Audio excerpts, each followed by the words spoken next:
Well, welcome to another episode of Port Charles Chat. I'm Mom. I'm Brandon. Thank you for joining us today. Yes, thank you for joining us as always. All righty, we are ready for another week, especially after having a week of 2 days last week. We are ready to get started on a full week of General Hospital. How are you doing, Brandon? Mom, I'm doing well. I mean, we had a whole 5 episodes to choose from. I know, it was so shocking. Didn't know what to do with myself. Anyway, so let's get started. So let's talk about first what happened during the week of October 6th through October 10th. And today, just so everyone knows, the day of recording is on October the 12th of 2025. All right. And so we begin with Monica's will was read. Um, for the most part, everything went fine until Tracy's name was read at the during the gathering, and Tracy was to receive a pickle from Monica, which of course refers back to Pickle Lila, the company that she used to be a part of. But anyway, Tracy was not too happy to know that she got a pickle from Monica. And then the big thing that came was that Ronnie actually arrived. Ronnie was there for the reading of the will. She did introduce herself as Monica's sister, and she gave some explanation and everything like that. But anyway, it came down to who would own the house. And of course, Ronnie inherited the house from Monica. That meant that everyone had a little, I don't want to say fit. Fit is not the right word, but there was a little issue with it. Now, Tracy, I could say, did have a fit when she realized that she didn't inherit the house, nor did Michael, who she thought should have been the person to inherit the house. And so Tracy is not too happy about this new owner of the house. Brandon, what were your thoughts about the reading of the will? Well, I mean, I think we all knew that Ronnie was probably going to get the house, but the fact that, um, actually, what I'm kind of surprised with is one, how few people were included within the will reading. I would have thought it would have included more people, and I'm surprised they got so little things, like like one necklace and one um, jar of pickled Oh, lila relish and other things that mhm. I don't know. I thought there would have been bigger items. Yeah, same here. Like Ned just received, I think, a group of records, if I remember correctly. And now I will say that Michael did receive quite a bit. I think the yacht and everything like that. Jason received a watch, although it was his father's watch, but I think that was his big gift. Um, but yeah, so this will be interesting. And then right after the will is read, the police do come by because they would like to search the house to look for the gun. We have found out that the gun that was used in order to shoot Drew is actually Edward's gun. So they have come to the house in order to look for it. Unfortunately, or fortunately for the Quartermains, the wrong address is used. And of course, the person who notices this is Ronnie. And Ronnie actually tells Anna this. And so they have to go and get another search warrant. So that was part two of the will reading. Brandon, were you surprised at the search warrant to look for the gun? I thought that was funny. And when they were reading the address, I thought something seemed off because they had said out loud the address earlier. Mm-hmm. And so I was like, wait a minute, is that right? It's like, isn't it one over? And so sure enough, it is indeed uh, the case. And so I definitely thought that was uh, quite humorous. And truly, Ronnie had no time at all to, I guess, fully inherit the house. Before getting the warrant. What happened if this was like 10 minutes earlier, like right beforehand? I mean, I guess if it were 10 minutes earlier, I would have thought that Michael would have been the one because he would have been the direct line.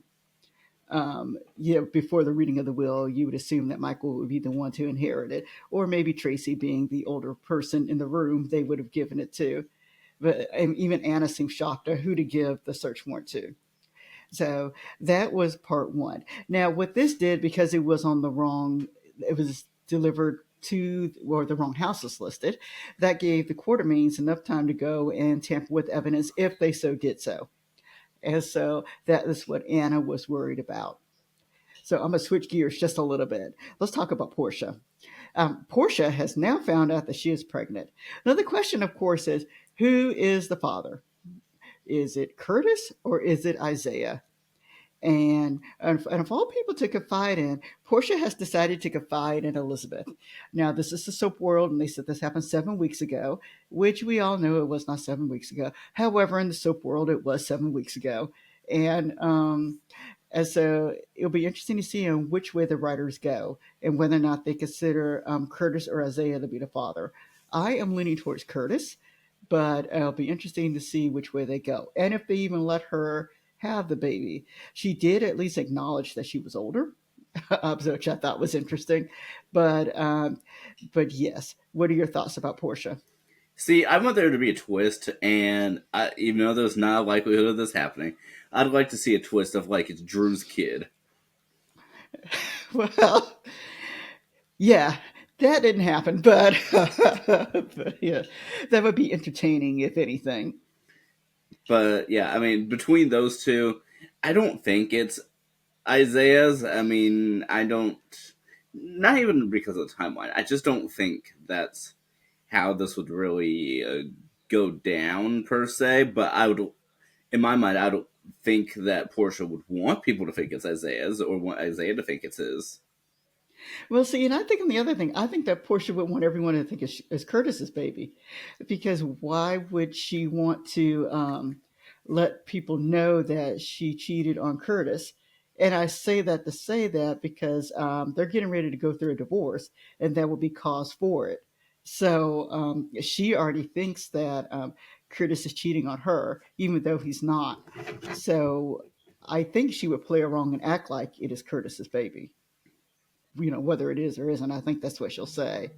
And I would just thought it was interesting that she confided in Elizabeth of all people. I guess she doesn't have any other friends. I guess, I guess not. I know my brother's not true theory is that it's going to be Brick. Now, see that I would find entertaining, uh, but uh, but yeah. So right now, Portia's pregnant. We don't know who the daddy is. All right. And we do know that Isaiah, on the other hand, really, really does like Portia. He's kind of showing that, and he's kind of expressed it to Lucas. He didn't tell Lucas who it was that he liked, but Lucas knows that he likes someone. All right. And then let's see. Later on, I'm going to go back now to the Quartermaines. Later on, Anna does get the search warrant, and she does go back to the Quartermaines to look. And of course, they cannot find the weapon that was used in order to shoot Drew. So no surprise there. So then Anna decides that she wants to take the search warrant and search. She wants to search Elizabeth's house because that is where Willow is staying. And so Anna does come, I guess, next day maybe, with a search warrant for Elizabeth's house. And this is the time that Portia's there also. Willow is not there at the time, as she does search and she does find the gun. And she does tell Elizabeth she needs to speak to her, and then also ask where Willow is. So, any surprise that the gun was found with Willow's? Um, Not necessarily. I mean, I know. I'm pretty sure Elizabeth didn't do it. I can almost guarantee that. Did Willow do it though? That's questionable. And then if she did do it, did she leave it there? I think those are almost two separate theories because I think there's still a possibility that she did it, but if she did it, I don't think she's the one that planted the gun there. If anything, if she did do it, she probably would have put it back somewhere, and then Michael took it to Elizabeth's. Yeah. And so, of course, Michael has gone to Elizabeth's house, and we are shown the scene the day prior. And he speaks to Willow in regards to the children. And he said he is now ready for Willow to see the children, but only if she's with a family therapist at the time, so that it's a monitored meeting. So this could have been a time that Michael could have planted the gun because Elizabeth did leave Michael alone for quite a while. If and that is if he did so do this. Part of me thinks there was another person there at the house, but for right now, that's what I remember as Michael being there. And any take on your side with that? I mean, I definitely hope that the show has planned a whole bunch of twists and turns for this whole fiasco. Obviously, I want it to want the suspect to be one of our suspects. Um, but I don't know. I'm kind of intrigued, and I haven't thought about it too far because I kind of want to be surprised to see what happens. Yeah, same here. Alrighty, and then just switch subjects again. Let's talk about Gio and Emma. They are so confused about their feelings for each other. They go and confide in different people. Emma confides in Anna, and Gio confides with Sunny. And then I think Gio actually speaks to Kai also, and Emma has speaks to Trina. Regardless, they're just confused. They're young and confused, and then they eventually do talk about it and talk it through. And so that's with Geo and Emma. So that's the cutesy side of things. And then on another front, Sunny is not happy with Lulu. And it has to do with the article that Lulu wrote in regards to the investigation. Sunny believes that Lulu is kind of leaning towards Michael, and Lulu says that she's trying to keep everything objective and she just told the facts. So, regardless, an article is out there. Sunny is not happy. And then on another note, Drew wants to frame Michael for his attempted murder. He speaks to Jordan and he says, and he kind of indicates that he does not want to consider Curtis as one of the suspects. Jordan just kind of is really confused, doesn't understand why Drew doesn't want to consider all the suspects. And so Jordan leaves, and then Drew kind of realizes he doesn't have anything against Curtis and Portia any longer. And so Drew is kind of really doesn't know what to do. At least that's my take on it at this point. And Jordan is just kind of disgusted with Drew altogether. And then, Portia and Curtis also realize when they speak earlier this week that they believe that Drew no longer has leverage against them because Drew has not done anything in order to kind of blackmail them.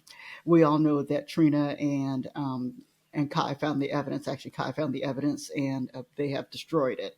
But no one knows that except for Drew and except for Kai and Trina. And I think overall, this is the everything for the week. Brandon, what did I leave out? I think that's it. Other than 88 Turner also being in Sunny's crosshairs. Oh yeah, ADA Turner. We think she may have been the one who may have purposely changed the address on the search warrant because she was speaking to Sunny, and then all of a sudden, when she was the one to provide the information about the search warrant, the address is wrong. So maybe she did that, or maybe subconsciously, who knows? But anyway, she was the one who initiated the search warrant on her side. See anything else, Brandon? Not to my knowledge. All right. I'm sure I've left something out, and you guys will tell me that I have. Oh, we did. Any? Oh, what did we leave out? Jocelyn. Oh yeah, how could I leave out Jocelyn? Jocelyn's back, and she has told her mother that Vaughn is it now works for the WSB or is a WSB agent, and so Carly is not happy. Jocelyn acts like she's crying and upset about it, and so Carly calls Jack. She has words to Jack. Carly is not a happy person. Anything else, Brandon?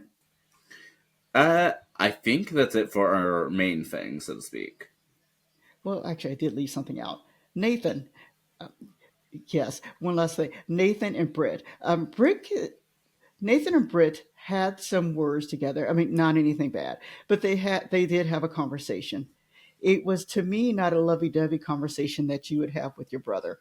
It was just very generic, like they were speaking like we need to talk. And to me, like in code words, that was my thought about that. But anyway, Spinelli is not happy with the situation with Nathan being there, and Spinelli has confided in Britt, and he said that he's hesitating because Britt is hesitating, but he Spinelli really doesn't know what to do. Nathan really hasn't done anything at this point in time wrong. We just know that there's something going on with him. So that's about as much information that was given for them this week. All right. Now, Brandon, did I leave anything out? No, I not to my knowledge. Alrighty. I'm sure there's more. Anyway, performers of the week. So I have two people who I'm saying are performers of the week. Once more, last week I talked about Ronnie. I really do like her, at least as she's been introduced as a character. So Ronnie to me is one of the performers of the week. But then Jocelyn I liked her little act. So I will give Jocelyn a performer of the week also. Brandon, what about you? Well, Mom, you know I said the same thing. I know because I borrowed what Brandon said. So yes, so I borrowed Brandon's words, and we had a hard time this week trying to figure out who our performers of the week were. Okay, as for amusing scene of the week, and we didn't talk about this, I used Tracy and Ronnie. I like their bickering together, so I use that as my amusing scene of the week. What about you, Brand? Ooh, yeah, I definitely thought that was amusing, but I'm going to use for my amusing scene uh, Vaughn and Jocelyn. Okay, that works too. Yes. All right. And then as for touching scene of the week, I had a couple. Um, Even though it may have been fake, I did like Michael and Willow's conversation. And so, like I said, I'm not sure if there was any truth to it, but I like the way they kind of handled that. And then I talked about Gio and Emma as they were reaching out to family and friends. I got a kick out of that, and I thought that was kind of touching. And then I liked the way that Emma confided in Anna. I thought they had a really nice conversation together. Hopefully, I'm having my weeks together correct. And that happened this week. All right, Brandon, what about you for touching scenes of the week? Yeah, so for me and some of the touching scenes, I want to use. I'm going to say, ooh, what was a good one?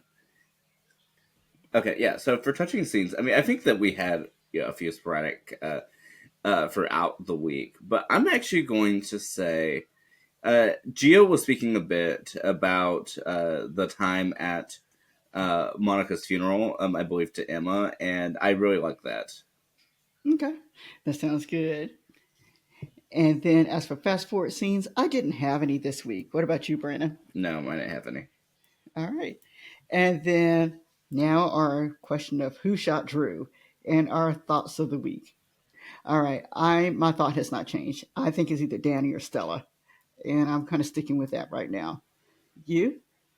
Yeah, I mean that's that's what I'm thinking. I mean, there are so many people on this lovely list, but I think those are probably the most viable. But again, I wouldn't put past Drew to have that this whole thing as a setup. Not that Drew necessarily wanted someone to go shoot him, but I wouldn't put that past him. Or Willow having someone do it for that reason, or because I Mm-hmm. could very easily see someone close to Drew and wanting the best in quotes for Drew being the one to do it to set up to set this up because this got Drew exactly where he wanted to be. Yeah. Yes. So we'll see if this changes next week. But each week we're going to talk about it until we figure out who done it. Alrighty. And then I also have down here, what if this is a new topic for us, Brandis? What if we learned this week in regards to the attempted murder? Well, we do know that Nina actually has video footage of actually showing she was actually in the apartment at the time of her murder, of the attempt. Oh, sorry, of the attempt. Let me say this over. So, Brandon, I added a new category, and have we learned? What did we learn this week in regards to who shot Drew? We know that video footage is there, and that Anna has seen that Nina was in her apartment, or it appeared as though she was in her apartment during the time of the incident. There's actually apparently you can see the video footage shows her going in, and the video shows her leaving the apartment. Now there could have been some time there we don't know about, but at least they have video footage there, which also gave Anna the thought of, well, Willow's alibi is not there. And then we also learn, of course, that is Edward's gun that was used. We may have learned that at the end of last week, but that is what they know now is that it was Edward's gun. Did we learn anything else, Brandon? I would say I think that's the. I mean, to me, the big part that we learn, and also that for for Ronnie, whether she's a real sister to Monica or an imposter, whatever the case may be. We do get to sort of see sort of where she kind of lies with everything in the sense that, um, yeah, this is where she is going to be in trying to sort of fit in with the Quartermain, so to speak, but also, as Michael says, almost like providing some protection for the family in Monica's absence. Yes. All right. And then I have my where is. So, where is Laura? She's kind of missing. Where's Rick? I mean, we saw Rick last week, and Rick is missing again. And I don't think we saw Christina this week. Brandon, are there any other people who's missing? We haven't seen Sidwell in a while, and I know we saw Lucas at the end of the week, but we haven't had an actual Lucas storyline in a moment. Yeah, and we haven't seen Marco either. So Sidwell and his son are missing along with Mark. Yeah, Sidwell and his son are missing too. All right. And then we need to welcome back. We're going to welcome back Jocelyn and we're going to welcome back Vaughn. They've been missing for about a week or so. Any other welcome backs? And we're welcoming back Lucas. Oh, yeah, and Lucas, who's been missing for just a little bit. All right. Brandon, anything else that you want to discuss about General Hospital this week? Yeah, so for me, I had a sort of way to go Spinelli moment in the sense that Spinelli actually had a storyline this week. Yes, Spinelli did. And that's exciting because I do remember a time when Spinelli would get storylines. I mean, they'd be off and on, but he did have one. And so it was nice to see that Spinelli really did have some thoughts and that someone's thinking about him as a character. Yeah, and not only that, he wasn't a passive character like he has been in the past. That he was, I mean, a very active part of the storyline, going head to head with Britt, which I mean is an impressive feat in of itself. Yes, yes. And he even had he had a little storyline or dialogue with Nathan also. So that was nice to see. Yes, it really was. Yeah. All right, guys. Let us know what you guys are thinking about General Hospital this week. And we look forward to speaking to you all next week. Have a great day. All right. Goodbye, everybody.